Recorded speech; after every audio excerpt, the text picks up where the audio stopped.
물이 존재하므로 생명체도 존재한다. 우리는 물이 없으면 살아갈 수 없다. 갓난아기일 때는 약 90%가 수분이고 성인은 약 70%, 죽을 때는 약 50%로 떨어진다. 물을 잘 관리 및 유지하는 것은 생명을 유지하는 데 결정적이다. 하나님께서 물을 둘째 날에 창조하신 만큼 물은 매우 중요하다. 하나님을 이해하는데도 이 물이 상당한 역할을 한다고 생각한다. 그러므로 물에 대해 잘 알아야 한다. 반갑습니다. 건강행전입니다. 오늘은 여러분들과 함께 물에 대해 이야기해 보려고 하는데요. 그 중에서 물에 담긴 영적인 의미, 또 영적인 원리에 대해서 함께 나눠보려고 합니다. 물은 정말 신비한 물질입니다. 동시에 매우 친근한 물질이기도 하죠. 이 세상 누구든 엄마 뱃속에서 양수라는 물의 보호를 받다가 이 세상에 나오기 때문입니다. 우리는 하루에도 수십 번씩 물을 마십니다. 물은 깨끗하게 하는 성질이 있어서 무언가를 씻는데도 활용이 됩니다. 물은 하늘에서 내리기도 하고 땅에서 솟구쳐 오르기도 합니다. 이렇게 신비롭고 친근한 물은 하나님과 매우 비슷한 성질을 가지고 있다고 생각합니다. 저는 예전에 성부, 성자, 성령이신 세 분이시지만 한 분이신 삼위일체의 하나님이 잘 이해가 되질 않았습니다. 하지만 하나님께서 물에 똑같은 의미를 숨겨놨을 수도 있다는 생각을 한 뒤로는 삼위일체의 하나님을 이해하는데 조금이나마 도움이 된 것 같습니다. 물, 얼음, 수증기가 바로 그것입니다.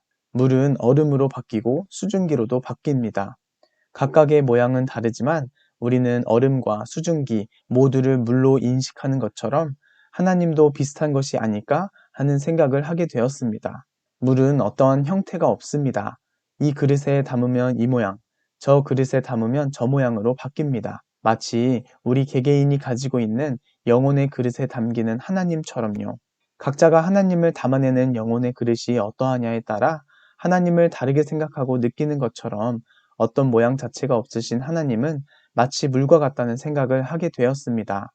물과는 다르게 얼음은 물의 분자 구조가 가지런히 정렬된 모습을 하고 있다고 합니다. 게다가 우리가 직접 손으로 만질 수도 있고 형체가 분명하게 있습니다.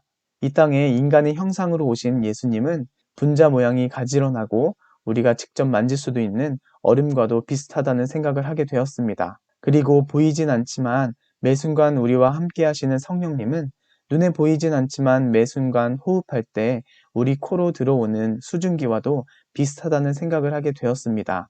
보이진 않지만 잘 느껴지진 않지만 분명히 존재하고 나와 함께하는 성령님은 마치 수증기와 같다는 생각을 하게 되었습니다. 이렇게 물을 하나님과 연관시켜 묵상하고 나서 보니 삼위일체의 하나님에 대해 더 쉽게 이해할 수 있었던 것 같습니다. 그 뒤로는 물을 마실 때나 시원한 얼음 음료를 마실 때, 또 겨울에 건조해서 가습기를 틀어놓을 때 그 순간순간에 하나님을 묵상하고 생각하는 은혜의 삶으로 바뀐 것 같습니다. 그리고 한 가지 더 물에 대한 영적인 의미가 있는데 바로 말의 중요성입니다. 물은 답을 알고 있다라는 책을 보시면 물이 우리가 하는 말에 반응한다고 나와 있습니다. 어떤 물에는 사랑해, 고마워 라는 말을 하고 다른 물에는 죽어라, 망해라 라는 말을 하고 나서 찍은 결정의 모습이 상반된 모습을 하고 있습니다.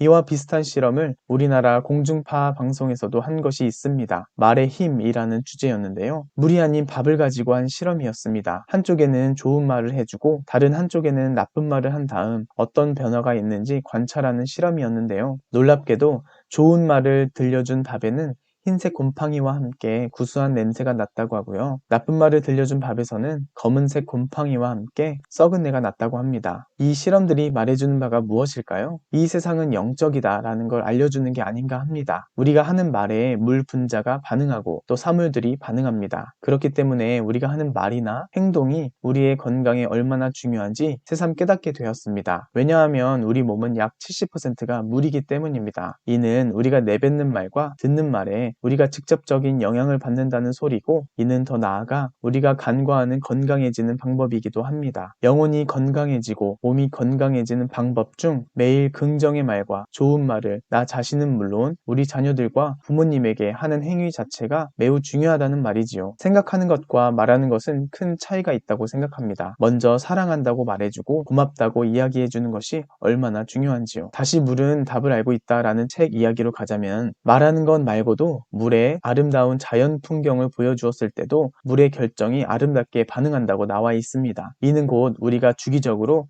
자연과 함께 산책을 함이 얼마나 중요한 것인지 모릅니다. 솔로몬의 모든 영광으로도 입은 것이 이 꽃 하나만큼 훌륭하지 못하였느니라. 누가복음 12장 27절 말씀처럼 우리가 아무리 멋지고 좋은 물건을 만들어낸다 한들 하나님께서 만드신 자연보단 좋을 수 없다고 생각합니다. 하나님이 만드신 자연을 보고 만지고 느끼고 산책하며 감동하는 것이 우리의 건강한 삶에 또 건전한 삶에 얼마나 도움을 주게 되는지 또한 깨닫게 되었습니다. 전자기기에서 나오는 전자파는 물의 분자 구조에 악영향을 끼친다고 하니 잠시 전자기기를 손에서 내려놓으시고 밖으로 나가서 자연과 함께 해보시는 건 어떨까요? 아름다운 말 중에 가장 완벽한 말은 하나님의 말씀입니다. 매일 하나님의 말씀을 주야로 읊조리시는 여러분의 삶이 되시길 진심으로 축복합니다. 다음 영상으로는 그런 물을 어떻게 마셔야 하는 것인지, 어떤 물을 마셔야 하는 것인지 한번 알아보도록 하겠습니다.